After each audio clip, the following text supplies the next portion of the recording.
ಇಲ್ಲೊಂದು ವಿಶೇಷವಾದಂತಹ ಮದುವೆ ಆಗಿದೆ. ಪಂಜಾಬಿನಲ್ಲಿ ಆಗಿರುವಂತಹ ಮದುವೆ. ಆ ಮದುವೆ ಮನೆಯಲ್ಲಿ ಹಣದ ಮಳೆಯೇ ಸುರಿಸಲಾಗಿದೆ.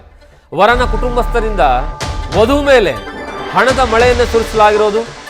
4 ಲಕ್ಷದ ಹಣದ ಮಳೆ ಸುರಿಸಿರುವಂತಹ ವರನ ಕುಟುಂಬ ಪಂಜಾಬ್ನ ತರನ್ ಅನ್ನುವಂತಹ ಪ್ರದೇಶದಲ್ಲಿ ನಡೆದಿರುವಂತಹ ಮದುವೆ ಇದು. ಫೆಬ್ರವರಿ 14ರಂದು ನಡೆದಿರುವಂತಹ ಅದ್ದೂರಿ ಮದುವೆ. ಈ ಮದುವೆಯಲ್ಲಿ ಆ ವಧುವನ್ನ ನಿಲ್ಲಿಸಿ ಆ ವಧುವಿನ ಮೇಲೆ ವರನ ಕುಟುಂಬಸ್ಥರು ಹಣದ ಸುರಿಮಳೆಯನ್ನೇನಂತಂದ್ರೆ ಸುರಿಸಿರುವಂತಹ ದೃಶ್ಯಾವಳಿಗಳನ್ನು ನೀವು ನೋಡ್ತಾ ಇದ್ದೀರಾ.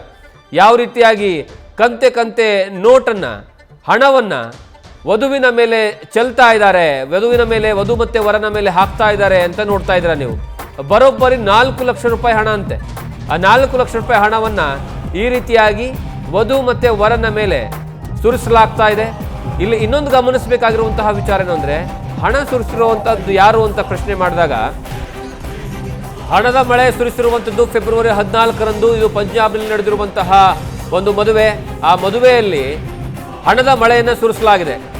ಆಸ್ಟ್ರೇಲಿಯಾದಲ್ಲಿ ಟ್ರಕ್ ಬಿಸ್ನೆಸ್ ಮಾಡ್ತಾ ಇರುವಂತಹ ವರ ಪಂಜಾಬ್ನ ತಾರನ್ನಲ್ಲಿ ಅದ್ದೂರಿಯಾಗಿ ನಡೆಯುತ್ತಿರುವಂತಹ ಮದುವೆ ಇದು. ಆ ಮದುವೆಯಲ್ಲಿ ವರನ ಕುಟುಂಬಸ್ಥರು ಮದುವೆಯಲ್ಲಿ ಹಣವನ್ನ ಸುರಿತಾ ಇರುವಂತಹ ದೃಶ್ಯಾವಳಿಗಳು, DJ ಡ್ಯಾನ್ಸ್ ಮಾಡ್ತಾ ಎಂಜಾಯ್ ಮಾಡ್ತಾ ಆ ಅತಿಥಿಗಳು ಆ ಸಂಭ್ರಮವನ್ನು ನೋಡ್ತಾ ಇದ್ದಾರೆ. ನೋಡ್ತಾ ಇದ್ದಂತೆ ಮದುವೆ ಮನೆಯಲ್ಲಿ ಹಣದ ಮಳೆ ಸುರಿಯುತ್ತೆ. ವಧು ಮತ್ತೆ ವರ ಅವರ ಮೇಲೆ ಹಣದ ಮಳೆಯನ್ನು ಸುರಿಸಿ ವರನ ಕುಟುಂಬಸ್ಥರು ಸಂಭ್ರಮಾಚರಣೆಯನ್ನು ಮಾಡ್ತಾರೆ. ವಧು ಮೇಲೆ ಬರೋಬ್ಬರಿ 4 ಲಕ್ಷ ರೂಪಾಯಿ ಹಣದ ಮಳೆಯನ್ನು ಸುರಿಸಿದ್ದಾರೆ ವರನ ಕುಟುಂಬಸ್ಥರು ಅನ್ನುವಂಥದ್ದು. ಭಾರತದ ಕರೆನ್ಸಿ ಮತ್ತು ಡಾಲರ್ಗಳ ಸುರಿಮಳೆ ಈ ಒಂದು ಮದುವೆಯಲ್ಲಿ ನಡೆದಿರೋದು. ಈ ಮದುವೆ ಫೆಬ್ರವರಿ 14ರಂದು ಪಂಜಾಬ್ನಲ್ಲಿ ನಡೆದಿರುವಂತಹ ಮದುವೆ ಇದು.